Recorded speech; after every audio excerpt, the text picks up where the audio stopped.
Let's get started, okay? So today I'm going to talk about the SQL injection attack. And this is also a very, very common attack and faced by the web application. Okay? And this is related to the database. Okay? So, and if you write the program, if you're not aware of this kind of attack, SQL injection, very likely, and you're going to write a vulnerable version of the program. Because that's very, very natural to write the program in the wrong way in this case. Okay? And when you write a C code, and the chance of writing the wrong code may not be that high, but for this one, if you are not aware of this, I can guarantee you're going to write the program in the wrong way. Okay? And that's why 80% of the web application out there, and they have a SQL injection attacks. Okay? So we're going to talk about this, how that works, and fixing the problem is not that difficult. Once you know this is how people can make a mistake, this is the right way to write it, and you shouldn't make this mistake when you write a program like this. Okay? So let's look at what is actually the server side, the structure when we actually work on a real web application. So you have a browser here, okay? So this is a browser, and as we said, there's a web server, right? It could be run the PHP code or could be run some other code. When you need to use data, okay, when the server-side code need to use data, especially customer data, user data, they're not just storing in a table or in a memory or in a file. They usually go through a database. Think about Facebook. They have millions and millions, hundreds of millions of users' data. They cannot just put in a file, right? Has to be managed by a database, so you can much easier, much faster to search the database.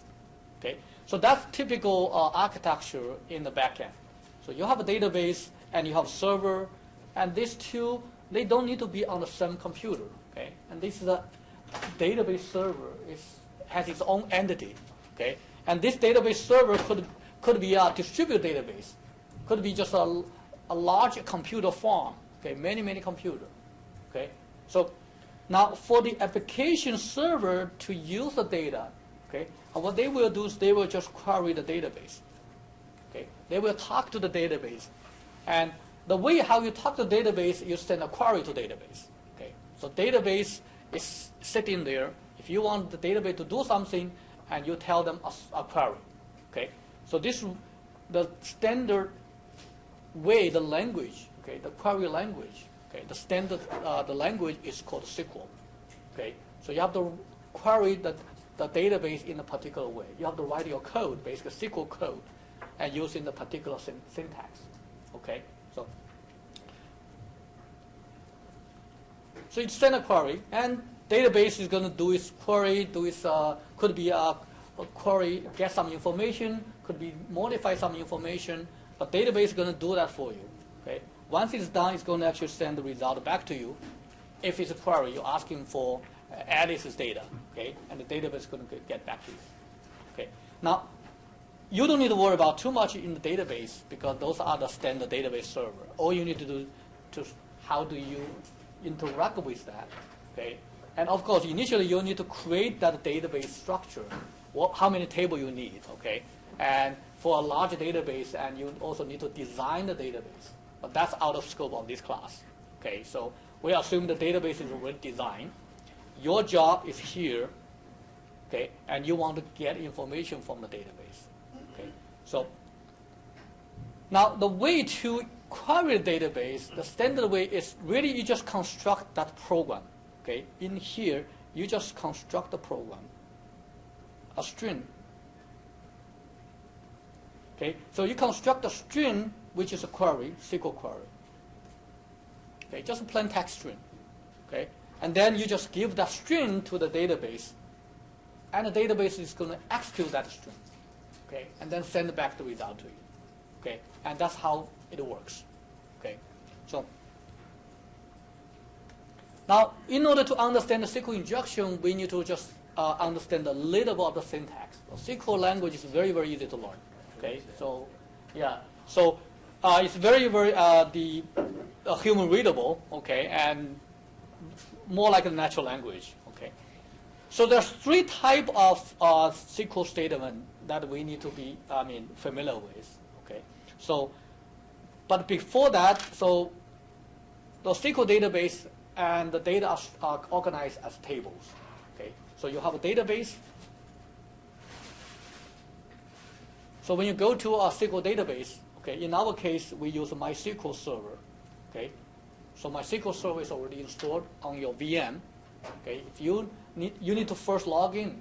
Okay, so as your client, okay, you need to log into the MySQL database server. Okay, the login user ID, the password are all provided. Okay, in the lab description. Okay, so now after you connect to this and you're going to select a database. Okay, MySQL Server can host many databases. Okay, so you need to select the database, and inside of the database, and you have tables. Okay, each database can have many tables, and each database server can have multiple databases. Okay, so what you need to do is you're going to select database, and then you're going to work on the table. Okay, once the database is selected, and in your query, you need to specify what table and you want to work with. Okay, so now this is just a simple table, and we have this multiple, user and columns. Okay, now if I just want to get information about Alice, okay, now database has this table, and I want to get the entry for Alice. What I will do is I will send a query, and this is the select query. Okay, so this is select.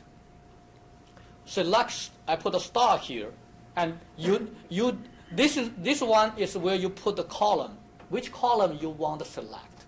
Okay, if you want to select only the gender or age, you will just put the gender, comma, age in here. Okay, that means which column you want to get. Some table may have many columns. You don't want to get all of them.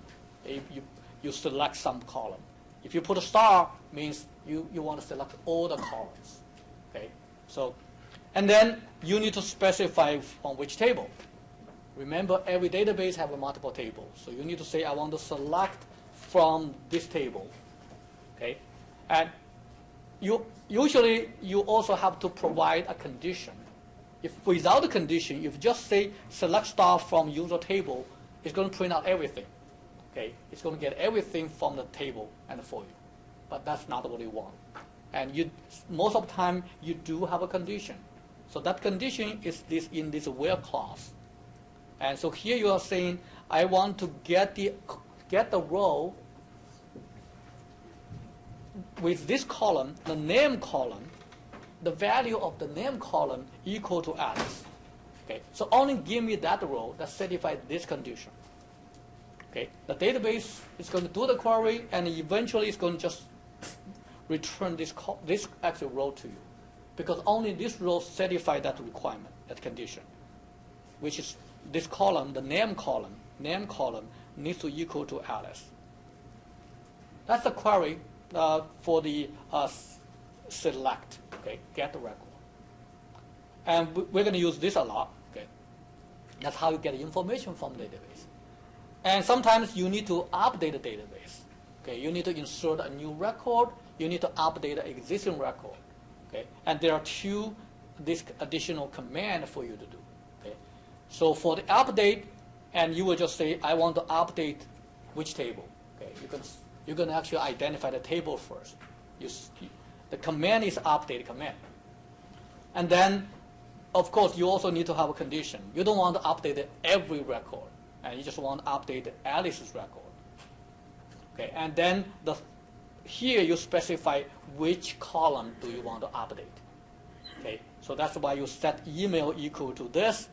If you want to update the multiple column, and you just put a comma, and then the age equal to 26, and then you can just put a list of the columns in there. So it's very, very easy to understand. Okay, so, and then insert is also very straightforward. The insert basically said, I want to insert into a table. Okay, this is a table name. And then the value, because when you insert an entire record. Okay, so in this case, and you will just list all the values of the column. You will see the values and basically according to this order. Okay, the column has order, and you just specify the order. Okay? And there are other ways to do the insert. You can specify which column equal to which value. You can also do that way. Okay? And this is just the easiest. You just actually put all the entire record like this and put in here, and you can insert. Okay? These are three different ways to operate on a database. There are many other commands for a typical the production level the database, but we're not going to go through that. Okay? If you want to specialize in database, and you probably need to actually learn more about the database. But for this lecture, to understand actually SQL injection, and this is pretty much enough for us. Okay. So any question about this? Yes. Why did you say like the select star is the whole thing? How do you like just select say the gender?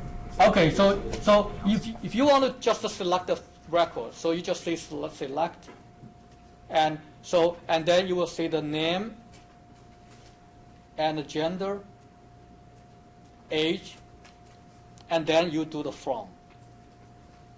Okay, you just list and their column name separated by comma. Yeah, that should be enough. Yeah. So whether the command is capitalized or lowercase, it doesn't matter. But for the convention, it's better just to use the capitalized. Okay. So this way, and you can clearly see this is the command, and these are the data part. Okay, just that for convention.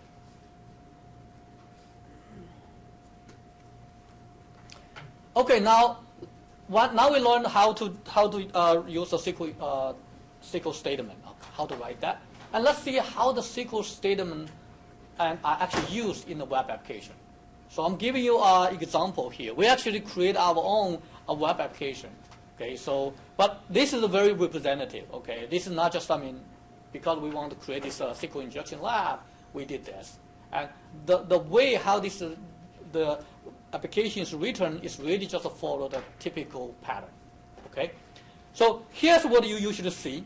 Okay, and you have a page, and this is login page, right? Very typical. You have a user ID, password. In this case, we have an employee ID and a password, and you click on this, and you will log in, and you will get information about the current user, if you know the password.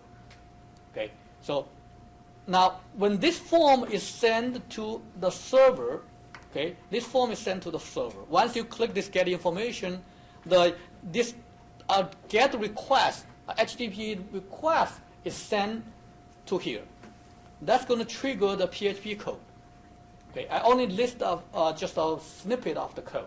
Okay, but this part is related to the database. Okay, now the server needs to get the information. Okay, need to verify you. Right? Because you type the employee ID, you type the password, and how can the server know whether you get the correct password or not? The data are all stored in here, including the password. So in order to verify, in order to authenticate the user, what the server needs to do is to send a query to the database and ask in the database, I have these two pieces of information here. I have these two pieces of information. Can you find a record? If you can find a record, that means this employee ID and the password are correct. Okay, that means this user exists in the database. And also, the user knows both pieces, the password and the ID. And then the database will just return the record that matches these two conditions. And that's how you know the user exists and the user has typed the correct password. Okay, so and then you will let this user to log in. And you will give this user whatever the information that they are supposed to get. If the database says, I can't find the record, that means either the employee ID is wrong, or the password is wrong, or both are wrong. In this case, user will not be logged in, okay? And then they get nothing. That's how they do the authentication. Okay? In Linux system, you use /etc shadow file, right? Okay, and because in the OS, we don't have a lot of users.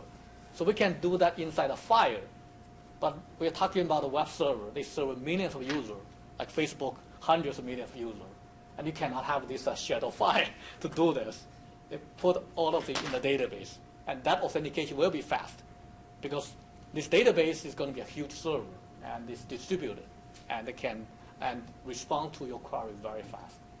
Okay, and this is how they do this. Okay, and that's the basic behavior. Okay, and here just taught authentication, but there are many other activities which involve the database, but they all follow the same pattern. What they do is they will just construct the query. In this case, they need to get the ID, name, salary information, because that's the information they need to return to the user, to the customer. Okay, so they will select only these 3 columns. Okay, and they will form this credential database. That's a database, and in here, and called a table called credential. And now what they will do is they will there's one more field I somehow didn't actually, yeah. So that's and, okay. So that's and password. Yeah. In the following slide, you're going to see that, okay. So just there's additional field here, okay. Okay. Yeah, in the following slides, I have a correct version. So here you basically say, I want to select this from the credential table where the EID equal to input underscore EID. When this code is triggered, this variable is initialized with the value here. Okay, and this variable that's going to be input password. It's going to initialize with value in here. So you have to plug in the value from the request. When they send the request, they do provide these 2 pieces of information to you. So in the code, you are going to get those from those variables. And then you plug it into this string. Okay? So you can see this got coded because inside of this is a string. Okay? So, and then your job is to construct that string. You can see we have just construct a string with the information plugged in from the request. Okay. Once you create this string, which is stored in the SQL, this variable, and then you call this one, okay, and before that you have to connect to the database. Okay, I didn't show that piece of code. Yes, question? Sorry, I kind of lost you where the password came into play. Okay, so here, so when you type this, when you type anything here, right? So you type ABC, okay, XYZ. When you click on this, and this ABC and this XYZ, and it's going to be sent to the server, okay, in the request, okay, and they do have a name. Each form entry has a name. Okay, so that's this. I think this just will be the EID entry, and that will be the password. So basically, this pair, EID equal to ABC, password equal to XYZ, will be sent through the HTTP request to the server. Okay. Now, once this HTTP server triggers this piece of code, both value will be stored in these variables. Okay. So this EID will be saved in the input underscore EID. Okay, and then this password will be stored in the input underscore password.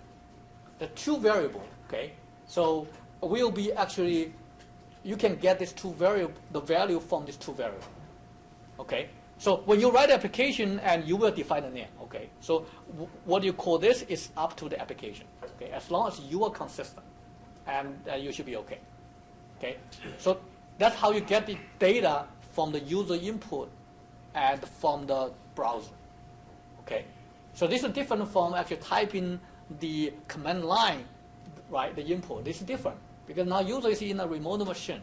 They type from their web browser, and now your server get input, and this is how the input get into the server. Okay, so you're going to plug into here, and you get your entire string. After that, you're going to call this one. Okay, I didn't show the code how the connection is established. Okay. And so initially you have to make a connection to the database. You're going to provide the password, the username, you get connected. So you get a connection object.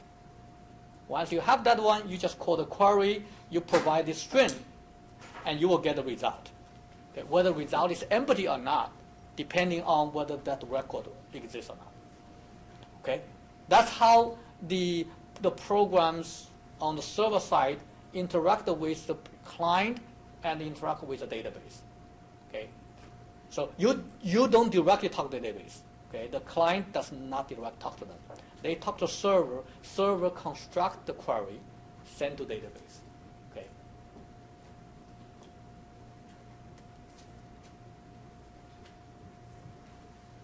So here, let's see. I'm giving you this example. Okay. So here I'm just to make things simple. I'm to remove that database. Okay. So we remove that password engine. I only have this the input field. Okay, only have this input field, the input EID field. Okay, now what I want you to do, this is what the code is written. Okay, you have a control of the content of this variable, because this variable is typed by you in the EID field in that actual web form. You can type whatever you want. Okay. Now my challenge to you is I want you to be able to get some result, even though you don't know EID. EID, I think, is a random number. Okay. I didn't put the password in. Okay. Just make things simple. So you don't know any EID in the database, but you still want to get the result back. If you just type a EID, okay, this query will generate no result, empty result, because you don't know any EID. But now your goal is you want to get something back, but you don't know any EID. You don't need to guess. Okay, I'm not going to allow you to guess. You only have one chance. Okay, one chance to type something into here, and whatever you type is going to actually fit into here, to construct a string. That string is more like this. I'm just putting star here, so assuming this is star. Okay. What you need to do is you have a control of what is between these two apostrophes. Okay, you control this. Database is going to run this query. Select star from credential where EID equal to whatever you type. Okay. Now your job is you want the database to return at least one record. Okay, even though you don't know anything about the EID. Okay, so this string is constructed. Remember, this string is constructed in this way. Okay, the web application is construct whatever you type. Okay, if you type any arbitrary character, okay, if you type pound sign is going to be put in here. Okay, so in SQL statement, there are two special characters are comments. Okay, just like when you write C, right? You have // right? Those are anything after that is going to be ignored, right? And so similarly in SQL, you have these things, okay, the comment. So this is one of the hint you need to know. The one is a dash and a space. Dash followed by a space, then everything else after that is going to be ignored, because dash is just like //. Okay, but there's a empty space need to be in there. Without empty space, it's not considered as comment. And then there's another one which is much better, just pound sign. Okay, once you have pound sign, whatever, even though you don't have a space, then it's going to be considered as comment. So these are the starting of the comments. Okay, the rest of the line in here is going to be ignored. That's what you need. Okay, so I'm going to give you 5 minutes to think about this. Okay, so what you need to put in here, you need to make sure the statement, the syntax is still valid.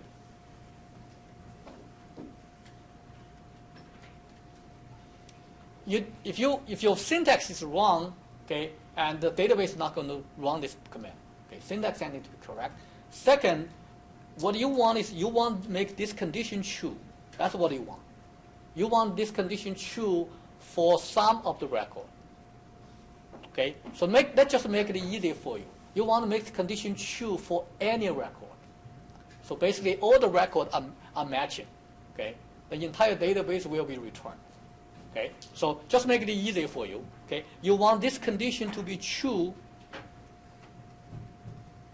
for all record. Obviously, if you type EID, it's not going to be true, right? Even if you're lucky, yeah, one record matches, but it's not going to be true for all the records.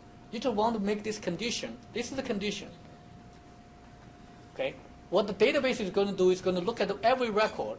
It's going to see, is this condition true? If this condition true, has a match. Okay. And now if this condition true, if this condition true, has a match. Okay. And at the end of the day, it's going to give you all the record that matches, that has this condition to be true. Now your job is to, you need to type something in here. Okay. So when the database executes this, the condition is always true. Okay, 5 minutes, think about this. Use comments, okay? Use comments, okay? So think about what do you put in here? What do you put in here? So let's talk about this. And I see some students get idea, some get actually the correct answer, some get close enough, okay? So let's see, how do we make this true, okay? So we want to make this true, and also syntactically it has to be right, okay? So now, for this condition, okay, I have no control. EID equal to something, I have to put something here. I have no control, okay, because I cannot guess that. So I just put a random thing. I'm going to just put A inside. EID equal to A, and I know it's going to be false, okay? So I'm also going to put this one apostrophe, so make sure syntax is right. So I got EID equal to A, okay? But then it's going to be false, okay? So I'm also going to, at the end, I will always put a comment in here, because this actually apostrophe is going to cause trouble, right? And so I need to just put actually the comments, just to ignore the rest of them. So if I just type A apostrophe and some space and the pound sign, I will always get false, right? Because EID, no EID is going to equal to A. I always get false. Now, how do I add something in here so I can change my luck? Right? I got this one condition which I have no control, right? But you run for logic expression. Okay, for SQL, they allow you to combine multiple conditions together using and, or, and negate, this kind of thing. So what we will do is we just add or. We just add or here. Okay, and after or, I just create something which is always true. Okay, so and I will just put 1 equal to 1, because 1 equal to 1 is always true. Okay, I think if you just put 1, that should be okay. I haven't confirmed that, but you can try that in your lab. So if you just put 1, right, because from C we know 1 is true, okay?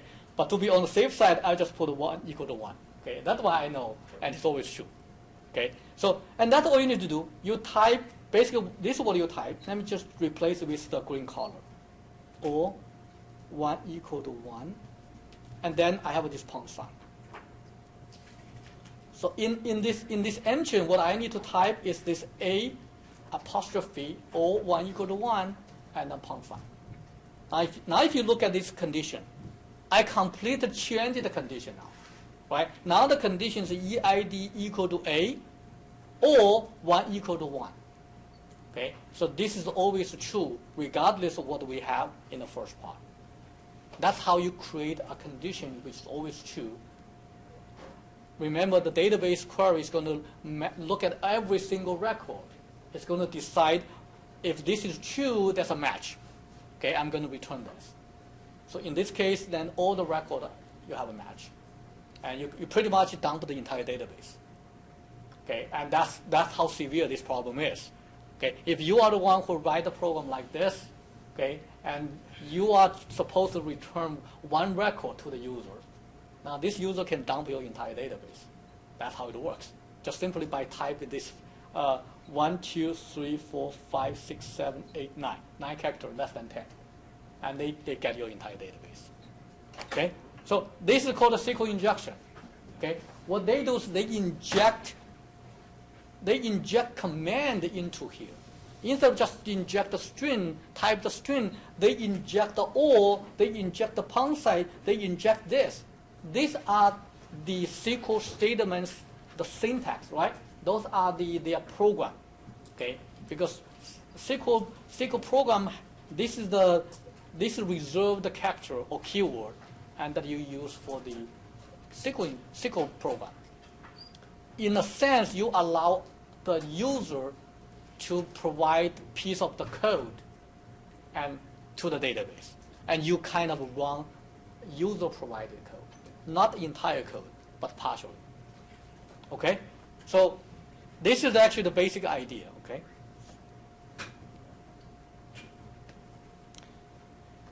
Now, can we run multiple SQL statements? Can we actually turn this one statement into two statements? You can only type whatever is in here. Okay, the SQL statements are separated by comma. Okay, two SQL statements are separated by comma. No, semicolon, not comma, semicolon. Okay, so can you? In the previous case, we can only dump the database. What if I just want to delete the database? What if I want to change a record? Select doesn't allow me to change the record. It's only allow me to query.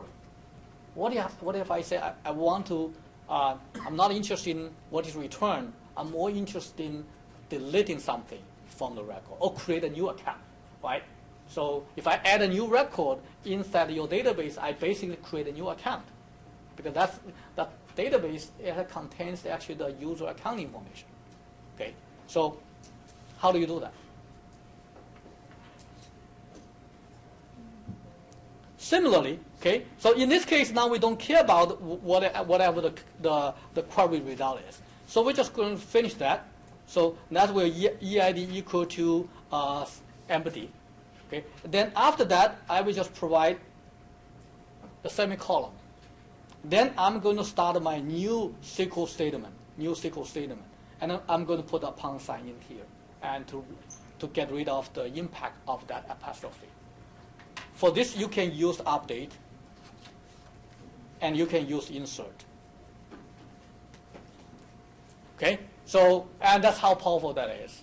Okay, and for the MySQL database that we are using, they already have a countermeasure. Okay, so if you use a PHP invoke MySQL, they don't allow you to run two commands, so they have a built-in countermeasure just to make sure you cannot do the run two commands. MySQL itself, on the command line, you can do that. You can always type multiple commands separated by the semicolon. But if you trigger the MySQL from PHP, and they will not allow you to do that. So that's a countermeasure. So you can give it a try in your lab, and this is not going to work.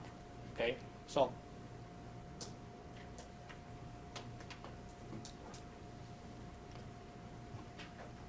this is actually in the lab. This is the database that we're going to use. Okay, we build a very, very simple database. Okay, and if you in the command line, as I said, MySQL database is standalone server. Okay, and you can use PHP to interact with that, or you can just use command line. So this is how you can use command line. You type MySQL -u, and which is the username, and -p. That's no space. Okay, and just right after -p, the password has to be provided. Okay, so and in the VM, this is exactly the password and the username we use in the VM. Okay, so and never use that database to host real data. Okay, because everybody knows the password for that database. Okay, so but that's for the VM. We have to let people know the password. Okay, and don't change this password, because if you change, you may forget about that. In the past, students, they say, "Oh, I want to protect this," and they change the password. Then they say, "Okay, what's my password?" Just avoid the trouble. This server is intended to be internal use. Okay, not for your production system. Okay, so and then in here, you need to pick the database, and the user is a database name, and this is a table name. And this is actually the real code, okay, and the one that I forgot about the password, okay. This is real code here. And so when you type the username password, and this is the code that's going to be actually triggered. Okay. So and actually this is how the value get actually. So I was not completely correct. Okay. This is how the value get stored in the variable. Okay. So you do need to actually do that inside your code. Okay. So the EID, this field is called the EID field. Okay. This form, and this form is called a password form. So when the client side send to the server, okay, and this EID and the password form are actually sent with this EID equal to something, password equal to something. Now from here, when you say get, you put EID, you said I want to get the value of that field.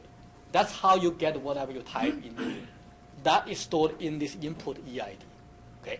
And the same thing, the password. So this two name has to match with the name you use in the form. Okay? And that's how you get the value. You put in these two variables. And this is a connection. Okay? We call another function which we write. And so I didn't show this function, but that's how you create a connection. From there, okay, and so you can ignore this. They have to convert this password into a one-way hash. Okay, so if you are not familiar with one-way hash, you can ignore that part. But at the end, that SQL statement is constructed. Okay, and so it tries to match whether the record match with this or not. Okay, in our actual attack, right, we only have one engine, but it doesn't matter because at the end of this we have a pound sign, right? Whatever you have, and even if you don't know the password, it doesn't matter because this whole thing is actually removed. So you completely change the active condition, okay? And you make this always true. Whether you know EID or password, it doesn't matter. Okay? As long as know 1 equal to 1, that's all matters. Okay? And so if there's a match, the user will be logged in. Okay? And that's how it works. So basically, you can log into the admin account without knowing either the employee ID or password, and you can do that. Okay. Now, this is another one. Okay, so and in the lab, I will not show how you do that, but just give you a brief idea. So we also have a page, and for you to update some of the information, update your nickname, email address, phone number, but not your salary, okay? No employee is going to allow you to update your own salary, right? But that's a SQL injection, okay? So your boss did not increase your salary, so you got to do it yourself, okay? So in this lab, and that's what you need to do. The system doesn't give you the interface to increase your salary, okay? But that's a SQL injection. Now you have to use that and to increase your own salary and set your salary to whatever you want. Okay, so this is the back-end code. When you actually type information here, when you click the edit, that's going to be sent to here. Okay, this is the nickname field is going to be plugged into here. Email field is going to plug in here. The address, password, they're going to plug into here. So you get all these things, all this value from the form.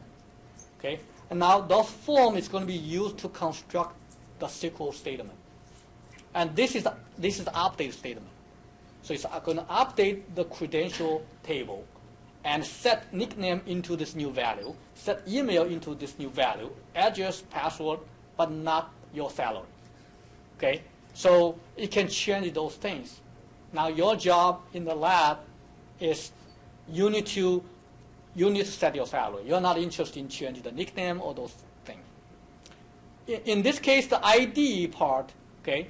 The ID part, the ID doesn't come from the input. So you have no control of this one. Okay? You have no control of the ID field. ID is obtained from the session. Okay? We talk about a session ID. After you log in, server is going to give you a session ID. Okay? So you have no control of this field. Okay? So two things you need to do. So first, you need to increase your own salary. Okay, and second, you need to punish the boss because the boss did not increase your salary. So you're going to set the boss salary to -1. Okay, so that's your job. Okay, set in your own salary, you don't need to touch upon this field because that ID you cannot fake. Okay, whatever the ID that you get and is set by the system. This is not from, it's actually from the system, not from the user. So you cannot control this. So now, how do you set other people's salary? You got to think about how to do that. Okay, because now you're going to say that will ID equal to something else. Okay, assuming you know your boss, the employee ID. Assuming that is no, the ID is no. Okay, so there's no secret for the ID. Okay. So that's first thing. How do you increase your own salary? This is more important. Okay. So how do you do that? So give me an idea. How would you do that? So you have a control of all this field, but let's just ignore this field. Ignore everything. Just focus on the first field. That's all you need to know. Just one field is enough. And the nickname field, which is the first one. So what do you need? What do you put in here so you can increase your salary? Okay. And I still have time, so I'm going to give you 5 minutes as well. Okay, write that down. Okay, the way to do that is slightly different, but it's pretty much the same. Okay, here's what you need to focus on is this. For the first task, you don't need to worry about the ID. The ID will always correct because you are the legitimate user. Okay, so you have logged in. Okay, so you have this valid ID. Okay, now you want to increase your own salary. Okay, you need to change the salary field. The salary field, the table, let me just show you the table. The table, it's just salary, okay, just call it salary, okay? So, and that's all you need to know. You need to know the column name is called a salary. And so you got 5 minutes to write and that inject it straight. Just put something in here. Show me what you want to put in this field. Okay, so it's good. I saw a few students and increase their salary, but the amount is too small.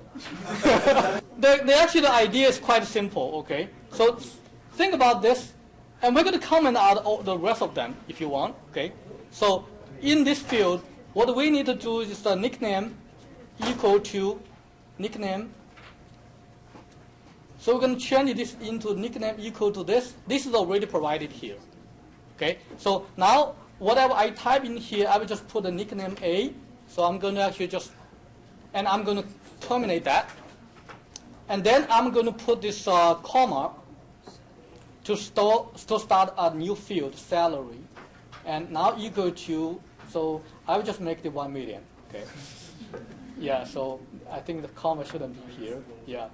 Okay, so, and then after that, so remember at the end we still have this the apostrophe and this and equal the email and then okay. So now what we need to do is if you don't want to comment out, okay, if you don't want to comment out and you need to find a way to terminate this one, okay. So salary is a number, so we don't put this apostrophe. So and you can just add another field. Okay, you can say the email equal to something, right? You can have or you can simply just do this pound sign, comment out the rest of them, and you can do that. So, but I'm only going to show you the idea. So in your lab, and you have to actually decide what to put in there. You're going to try a different way to see what works. Okay, and that's going to once you do this. You actually you change the meaning of that actual statement. Now, in addition to this 4 field, you also set this field to a particular value, and you kind of change the command. Okay, so that's actually very easy to make, right? You can see this is very natural to write a program, very very natural. But if you're not careful, and this is what you're going to have. Okay, so I'm not going to go to how to change your boss salary, but that's something you have to think about. Okay, so you are restricted by this where condition. Now your job is to find a way. Okay, but that shouldn't be so difficult. And this is a very interesting SQL injection comic strip. So I just want to show that to you. And so maybe you can explain what actually this student did. Okay. So basically, these parents get a phone call from the school and said, your son's school, we're having some computer trouble. And what the trouble? Okay. So did he break something? And the basic school asked, did you name your son Robert, apostrophe, parentheses, and semicolon, job table student, semicolon, dash, dash. What did this student do? This student, there was probably a field name equal to, right, a student record, right? A name equal to, you type your name, but the student typed Robert, okay? And so probably the construction is like this. You provide a table, the form engine, you provide this. And what students type is the Robert, the apostrophe, and kind of, let me just make it longer, okay? And apostrophe and the semicolon, and this and the previous one. Okay, so select something, okay, and will name equal to Robert. Okay, that's n. Now what he did is actually that's a semicolon, right? That start a new command. Okay, and obviously this database probably did not use MySQL and use different other database which does not have the countermeasure. So what it does, job table basically delete database. That's how you delete database, job this table, and I hope they have a backup. But that's how you actually job student the record table, and the database is gone. Okay, and this dash dash basically just comment out. Right? Two types of the comment, right? Dash dash or pound sign. Okay, and so that's what it means. Okay, so but that was very funny. Okay. Now how do we write the code correctly? So since it's very easy to make this mistake, so we got to learn how do we actually write our own code correctly. So there are actually multiple solutions. Okay, so and this is one of solution. So you can configure Apache, you can configure PHP, you can not use PHP. So this kind of solution, there's three categories of the solution basically. The first one, you just examine your input validation. Okay, this is always a solution called input validation. So basically, whatever user types, you have to validate the input, making sure there's no this special character, right? There's no or something like that. But that's always difficult. Okay. Now think about asking the developer to write something like that. It's not that easy to write correctly because you have to know what is special character in the SQL. So this is not reliable. So I wouldn't suggest you to go for this input validation for this. And then the other one is called filtering. Okay, so the escape. So you are allowed to type those special characters, but the Apache or the PHP will automatically escape that. Okay, kind of put a slash before that. And now this will tell the database, although there's a apostrophe, but that's simply because this person's name contains an apostrophe. Don't interpret this as end of string. Okay, interpret this as a part of string. Okay, that's why the escape is about. Okay, similar, and if you have this other semicolon, right, and they will escape those special characters. Now the database is going to know that semicolon is part of the string, not the end of the command. Okay, so that's how the escape mechanism works. Apache has mechanism, so that's a magic quote, turn on, and also you can call MySQL real escape string to escape that string. So you don't need to know what are the special characters. You just feed whatever the data you have, fit into this real escape string. That library code is going to help you to escape. Okay, so now this actually can work to a certain degree, but if you search the web, you're going to find a lot of ways to bypass those escaping mechanisms. Okay, there's a lot of discussion. So I wouldn't suggest this either. Okay, escaping. So There's a much better way, but in a little bit more inconvenient. Okay? But that's what you need to learn. But before that, I want you to really answer what is a fundamental problem. We have seen the same type of the vulnerability before. I want you to tell me, and from what you learned in the past, what actually the vulnerability, what case, which very, very similar to this case. The shell shock. Shell shock is close, but that's one more which is closer. Okay, that's one. Buffer overflow is also related. I will tell you they are also related. Okay, buffer overflow allow you to do code injection. This one also code injection. Shell shock allow you to do code injection. This one as well. In that sense, they are related. But there's one more even closer. Format string can also do code injection, even further. Okay, but that's one more. Okay. Return to Libc. That's buffer overflow. Okay, yeah. So that's one more we talk about when we talk about set UID program. That's one function. System. Very good. Very good. So remember, this is more like a shell code, right? This is more the command. This is the command. This is a command which is going to be goes through a parser, okay? And so this SQL is going to parse this. Now, when in the system, we also provide a command, right? We construct the command, right? We construct the string. After we construct string, we provide it to the system function. Here, we construct the string, we provide to SQL. Okay, SQL now is equivalent to the system function. Okay. Now, of course, in the system, the shell, right, is running, right? The shell is actually interpret the command, the string. So, actually, the shell is actually equivalent to SQL parser. The shell has a parser. It's going to parse the string, identify the special character, right? If you have a semicolon, right, and the shell is going to say, oh, this is the starting of the second command. Okay, so in that sense, the system and the SQL, and they are very, very similar.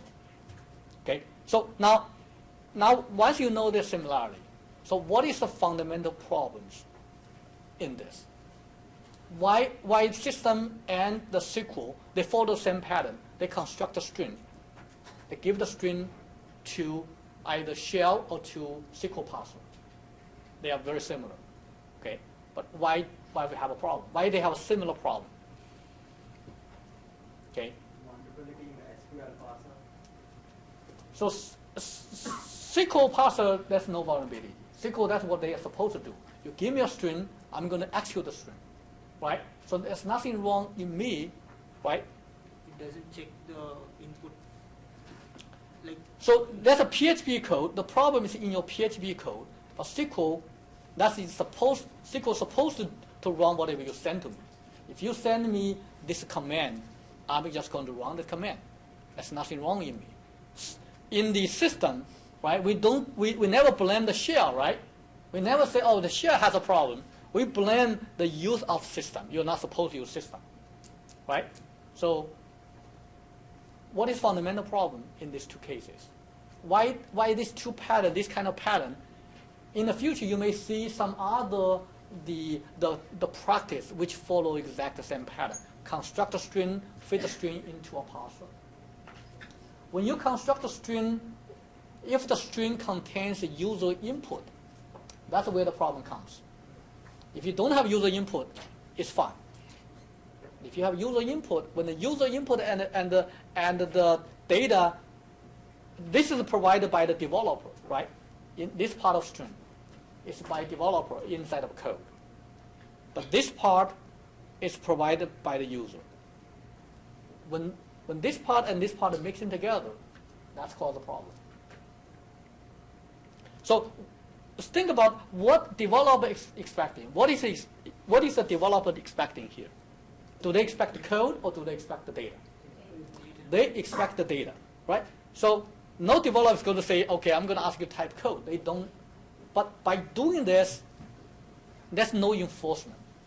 They want it to be data, but once you put in here, now if you have a apostrophe, that becomes a code, right? But the way how this string is constructed, you cannot separate that. What we need is a way to separate the code from data.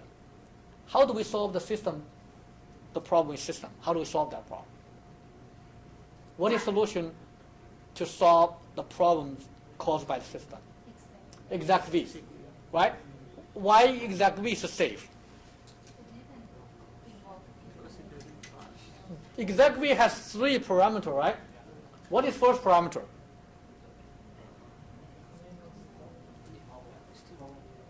First parameter is the code, right? It's the command you want to run. What is second one? Arguments. Argument is data. You can see they have 2 different channels to provide the code and the data. Exactly, we will never actually mix them together. Okay. Here we need the same thing. If we need to be able to separate the code from data. We need the 2 channels. One channel provide the code, one channel provide the data. Okay. For the system, we have the solution. We just dump system function, use exact V. Okay. And here, the fortunate thing is the SQL already provides these 2 channels for you. You just need to use that channel. Okay. This is called the prepare statement. The prepare statement is not even created for solving the SQL injection problem. It was in most of database for performance reasons. Okay. So a lot of actually the SQL statement, they have this same structure: select, start, and from, and table, and where something equal to something. A lot of database, the query, they have the same structure. The only thing they don't have, they are not the same, is the data part is different. This time is Alice, next time is Bob, next time is Charlie. So every time you send this instruction to database has to compile the code. Okay? So because this is a string, this is a code. So database will need to parse this, need to compile this, and need to conduct the query optimization. Okay? But every time you send the same piece of code, except only one field is different. And so you're kind of waste the time for the server. So the database, they do allow this kind of mechanism. They allow you to prepare a statement. When you prepare the statement, you got everything except you put the placeholder in there. You're going to tell the database everything else is fixed now. You can compile. But I'm not providing any data at this point. In the future, I'm going to plug in the data. But you don't need to compile the whole thing. So you already have a code. So prepared statement is how I send the code to you. And then later on, I'm going to send you the data. So I separate these 2, and the data and the code. Okay? So this way, it doesn't matter what you put in the data. Whatever you put in data, we are not go through compiler again. Okay? And this is actually how you write this. Okay? And in you just call the prepare, and you will select the same thing, where user equal to question mark, and age and password, whatever you put in there, and you put a question mark there. And you tell the database server, and this is the prepare statement. So database is going to compile all of this, but without actually instantiate the data part. And then it's going to sit there. Okay, it's going to ask you, okay, next time when you come, you need to bind your parameter. And so this is the second run. The first run is send the code. Second run, send data. Now I clearly separate these 2. Okay? When I send the data, I will just use a bind. Okay, I'm provided 2 data because I have 2 question marks. And this one is a type of the data. The S means a string, I means integer. Okay, so if you have multiple one, and you can just put multiple things in here. So, and this is for the string type. The first one is string type and integer type. And then after you bind that, and now you can say I'm going to execute that. Okay, so now even if in the string you put say user equal to you put this A, and you finish that and you put O1 equal to 1, it doesn't matter because this thing is going to be considered only as data. Okay, now the database query is going to actually find a username which is called this one. And obviously no username is called this. Okay, so the data will not be interpreted again. If you mix them together, you mix the code and data all together in the same string, when you give the same string to the database, there's no way for database to know which one is code, which one is data, right? Originally, right? The database, of course, knows which one is part, which one is data. But that's not original intention. Your original intention that the entire block is data. But now since you can put the code inside, once you reach me, I only see actually this code inside this, but I don't know your original boundary is this. But by separate them, and that's how you can write a safe code. Okay? So when you write your database code, and you need to use prepare, okay? Especially when the data come from outside. And this way you will be safe. Otherwise, you're going to worry about whether you're going to have a SQL injection. Always remember, 80% of the app out there, they have SQL injection. Okay, so, and I hope your code will be that 20%. Okay? So that's basically my discussion question, but we have already talked about that. So make sure you do fully understand why. Okay? So not only just understand the similarity between these two, in the future, there may be other practice which follow the same pattern. When you see that pattern, you got to ask, do I have the injection problems? Do I have a code injection problems? Okay, and we're going to see another example in the next class, the cross-site scripting attack, which follow exactly the same pattern. Okay, injecting the code, injecting JavaScript code into that entrance. Okay, instead of injecting the SQL code, now we're going to inject the JavaScript code. Okay?